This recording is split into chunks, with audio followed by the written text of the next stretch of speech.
Bonjour, je suis Mathéo du jardinbiomathéo.com. On est aujourd'hui samedi le 28 mars 2020. On est dans la serre chauffée ici avec nos tomates, nos concombres, nos poivrons, nos haricots, nos aubergines. Tout va bien au niveau de la culture. Là, sincèrement, on a eu plein de belles journées ensoleillées là, dans les dernières semaines. Donc, on est très heureux là, de comment ça va jusqu'à maintenant. Je voulais vous parler de deux, trois petites choses. Premièrement, de l'inquiétude que j'ai, comme je vous en avais parlé là, dans les dernières semaines, face à ce qui se passe aux États-Unis. La gestion de la pandémie est évidemment là, faite à moitié par Donald Trump. Il y a 100 000 personnes infectées, puis on pense à New York là, que ça double à tous les 3 jours. Donc on peut penser qu'aux États-Unis, dans les prochaines semaines, le nombre de cas de COVID-19 va exploser, avec toutes les conséquences que ça a, particulièrement sur l'agriculture.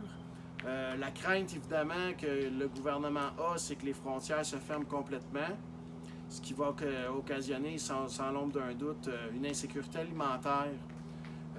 Évidemment, les producteurs québécois, on sera là, puis on augmente nos productions, c'est mon cas, moi, pour pallier à ça. Mais en même temps, j'ai le goût de vous dire, la meilleure façon pour vous prémunir d'une pénurie de légumes, de fruits, c'est de vous abonner à un panier bio.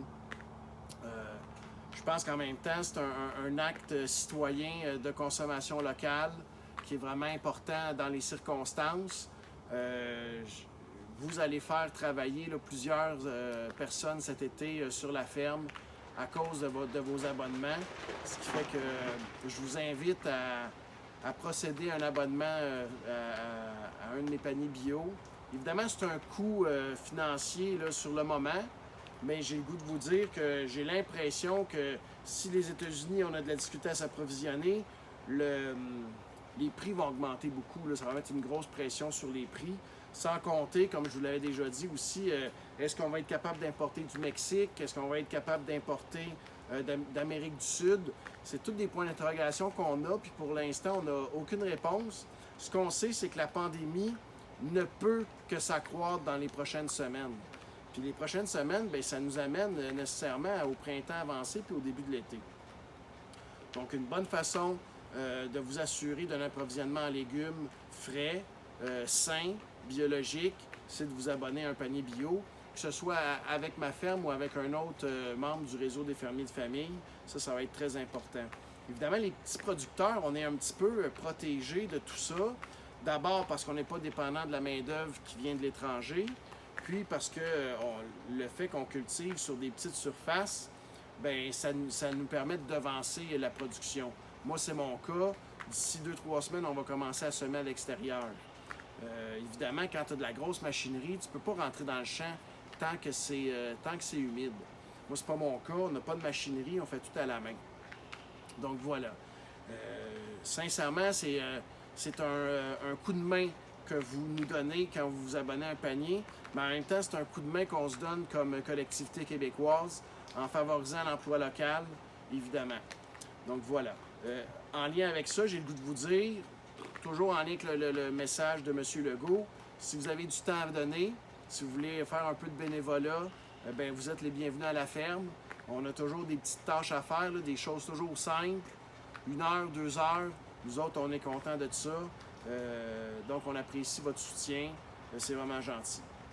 Finalement, ben, comme j'avais l'habitude de le faire aussi par les années passées, on a commencé à introduire, vous allez le voir sur la vidéo, des lézards, des geckos dans nos serres pour évidemment là, qu'ils fassent de la lutte biologique, qu'ils mangent les insectes nuisibles.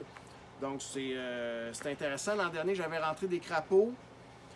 Ça coûtait plus cher.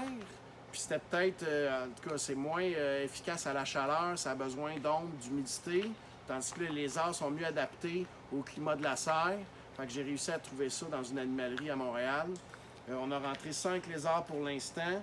On verra si on en a besoin de plus, mais on espère que ça va faire le travail en termes de lutte biologique. Fait que vous voyez, c'est des façons, au lieu de mettre des insecticides, c'est des façons là, de protéger nos cultures qui sont hyper écologiques puis qui nuisent à personne, ni à la santé. Donc voilà. Si vous avez des questions par rapport aux abonnements, Par rapport à du bénévolat, vous n'hésitez pas à m'écrire piconet.matteo@gmail.com ou vous m'appelez 450-758-5085. On est déjà aux 2 tiers de notre quota d'abonnement, donc je vous invite à faire vite. D'après moi, là, ça va débouler. Là. Dans les derniers jours, là, on a eu plusieurs inscriptions, de nouvelles inscriptions. Voilà, merci de votre soutien. À la prochaine.